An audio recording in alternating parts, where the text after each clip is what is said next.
Here I was, 19 years old, thinking that I'm starting my career to serve my community, to help people, and then in an instant, my life has changed. I'm on the flip side of that. I just caused the ultimate tragedy, and just soaking that in and just living the darkest days that I never want to live again.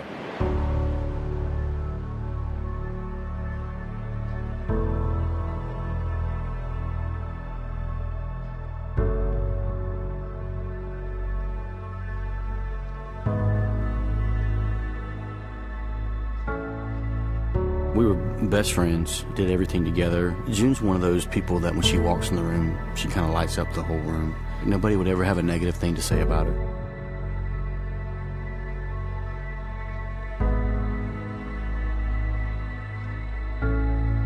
At the fire department, we work 24-hour shifts. So you're on duty from 7 in the morning until 7 the next morning. And that particular day, we had an extremely busy shift, and we didn't get hardly any sleep. Didn't think there was ever a chance that I would nod off or fall asleep, and I turned on the road that I live off of, which is only 2 or 3 miles from my house. About a mile down that road, it was literally like 3 or 4 seconds that it took to nod off and to cross the center line and to meet the other car.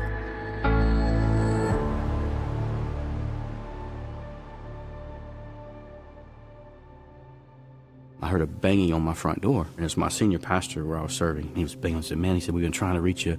June's been in an accident. We need you to come, get your keys, get your wallet, get your cell phone. Let's go."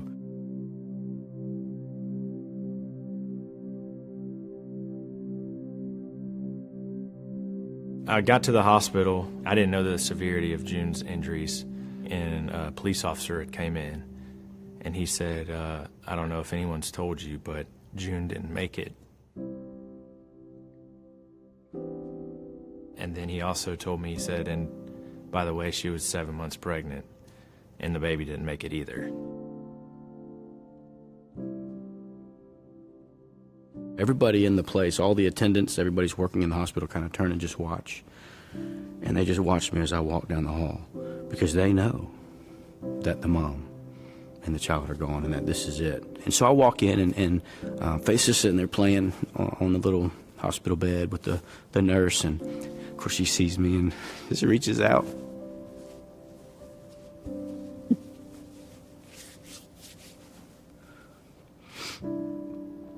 I don't know what she understood, really, but she crawled into my lap and she just went to sleep. Just kind of could rest.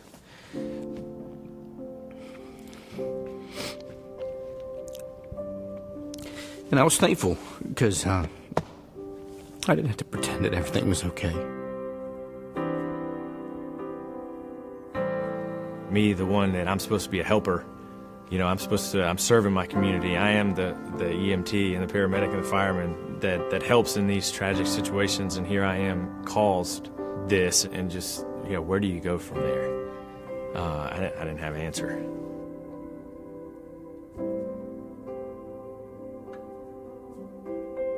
At night, after we had put Faith down, I had my Bible out, and I'm just, and I know all the verses, and they're good, they're powerful verses.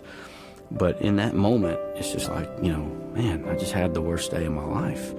You feel helpless to think I'm going to be a single father of a girl. It was overwhelming.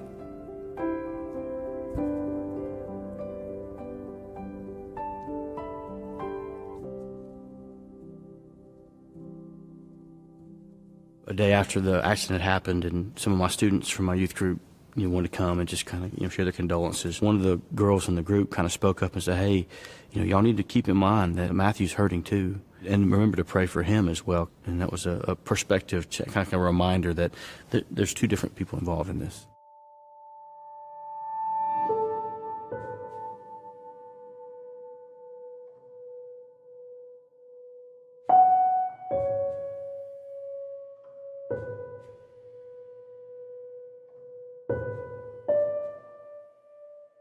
I saw a situation here where I could exact vengeance or I could choose grace, and so I chose grace.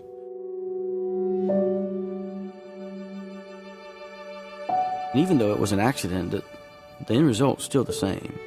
And so to say, okay, you're not overlooking, you're not doing away with, but I'm going to choose to go beyond this. It's a stretch. And again, if it were not for my faith in God and in Him working through this whole situation, I would not have done this. I would not have been able to do it.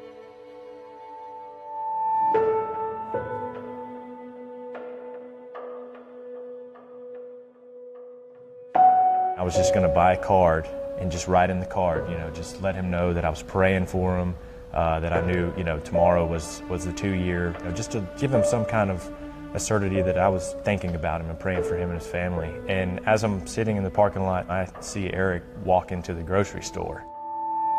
I didn't see him until I walked around, and he was just bawling.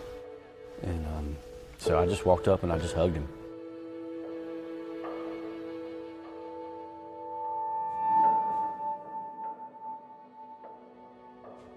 Just so many emotions. I mean, just to finally get a chance to talk to you and just tell you that I was sorry, just to get that out. But I wanted to also say to you, don't let this define you.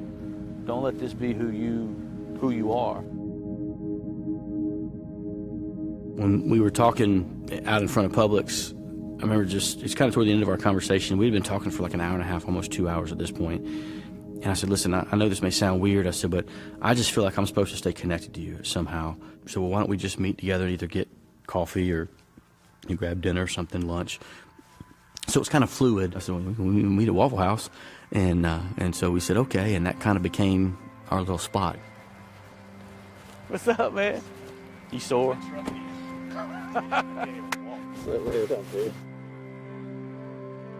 The bond that we share because of what we've gone through, although on two different ends of the spectrum, because it was a shared experience, it has given us a bond that I don't think is very common at all. And it has been something that has continued to drive our relationship.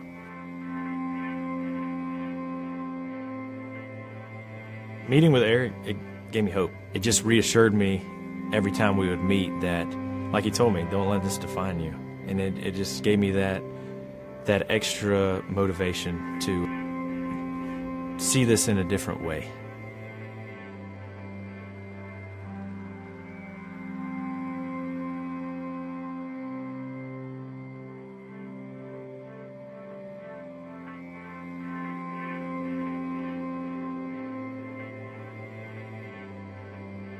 He's almost like a brother I didn't have, and having him there, and I love him, and I know that he loves me too. That relationship that we've developed, it's changed my life. I knew that it was coming, so to bring into your life will come when you choose to be obedient. More than anything, it's a platform that God can use to communicate His message of restoration and redemption to the world.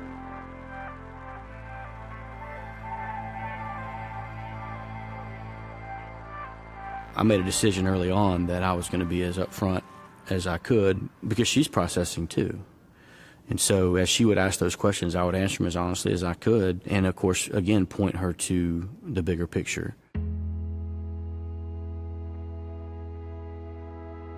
Most of the time I would just say my mom passed away, and if they continued to ask why and things, I'd just say that she passed away in a car accident.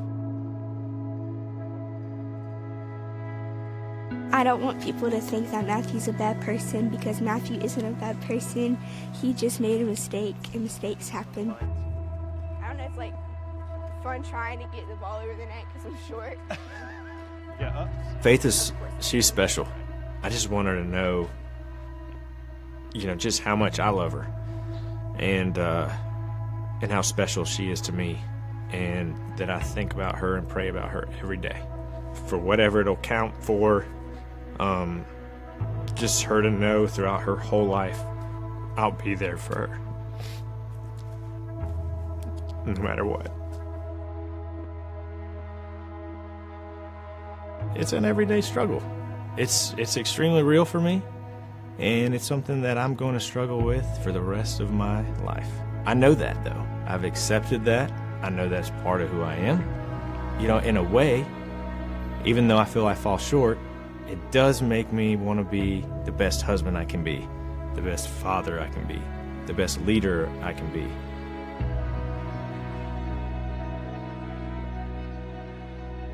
June's in heaven, you know, and one day I could just see her and my son. You know, we'll get to all kind of hang out, and that's going to be a cool thing. And June will get to see Faith and meet Kelly and Mackenzie and Matthew and Christina and the kids, you know. And so, you know, God's a big God, and I think that's going to be a great day one day.